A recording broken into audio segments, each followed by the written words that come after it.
நான் rest room போறப்போ உள்ள 2 பேர் சண்டை போட்டுட்டு இருந்தாங்க. அது நான் எதுவுமே செய்யல. வெளியே வரதுல பிடி சார் பிடிச்சி ஹெச்எம் சார்ட்ட நீ என்ன சண்டை போட்டுருக்கோன்னு சொல்லி என்னை கொண்டு போய் விட்டுட்டாங்க எங்க கிளாஸ்ல. நான் ஒண்ணுமே செய்யல. ஹெச்எம் சாரும் அடிச்சாங்க, காலை பிடிச்சாங்க. ஹெச்எம் சார்ட்டையும் சொன்னேன், ஹெச்எம் சார் கேட்கவே இல்லை.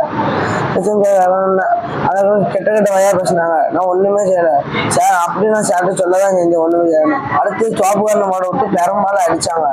ஆமா, அடிச்சுட்டு இங்கிலீஷுக்கு போன் அடிச்சு வாட்டர் கேன்ல யூரின் போக சொல்லி வெளியே விட்டு சொல்லுங்க அப்படின்னு தப்பா பேசுறாரு. அடுத்து ஒரு பேர் நீ என்ன ஜாதின்னு சொல்லி கேட்டாரு.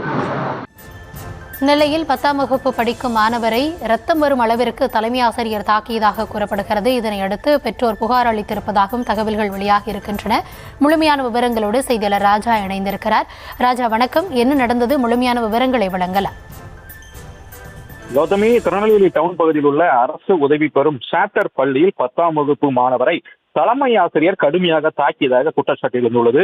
இந்த சம்பவத்தில் மாணவருக்கு கை, கழுத்து உள்ளிட்ட பகுதிகளில் இரத்த காயம் ஏற்பட்டதால் அவர் திருநெல்வேலி அரசு மருத்துவக் கல்லூரி மருத்துவமனையில் அனுமதிக்கப்பட்டு சிகிச்சை பெற்று வருகிறார். கழிப்பறை அருகே மாணவர்களிடையே ஏற்பட்ட தகராறை தொடர்ந்து சம்பவ இடத்தில் தொடர்புடைய தன்னையும் உடற்கல்வி ஆசிரியர் தலைமை ஆசிரியர் அழைத்துச் சென்றதாக மாணவர் தெரிவித்துள்ளார். அப்போது தலைமை ஆசிரியர் தகாத வார்த்தைகள் திட்டி தோப்பு காரணம் போட சொல்லியும் பெரும்பால் தாக்கியதுடன் ஆங்கில ஆசிரியர் இனிமேல் மாணவர்களை கழிப்பறைக்கு அனுப்ப வேண்டாம் எனவும் தண்ணீர் பாட்டிலில் சிறுநீர் கழித்து வெளியே ஊட்ட சொல்லுங்கள் என கூறியதாகவும் மேலும் மாணவர்களிடம் ஜாதியை கேட்டு அவதூறாக பேசியதாக மாணவர் குற்றம் சாட்டியுள்ளார். காயங்களுடன் வீட்டுக்கு வந்த மாணவரை பார்த்து அதிர்ச்சியடைந்த பெற்றோர் மாணவரை மருத்துவமனையில் சேர்த்ததுடன் சம்பந்தப்பட்ட தலைமை ஆசிரியர் மீது உரிய நடவடிக்கை எடுக்க கோரி திருநெல்வேலி சந்திப்பு காவல் நிலையத்தையும் புகார் அளித்திருக்கிறார்.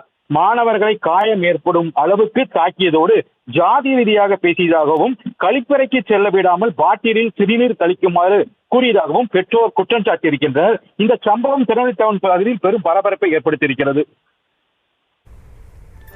விவரங்களுக்கு நன்றி ராஜா.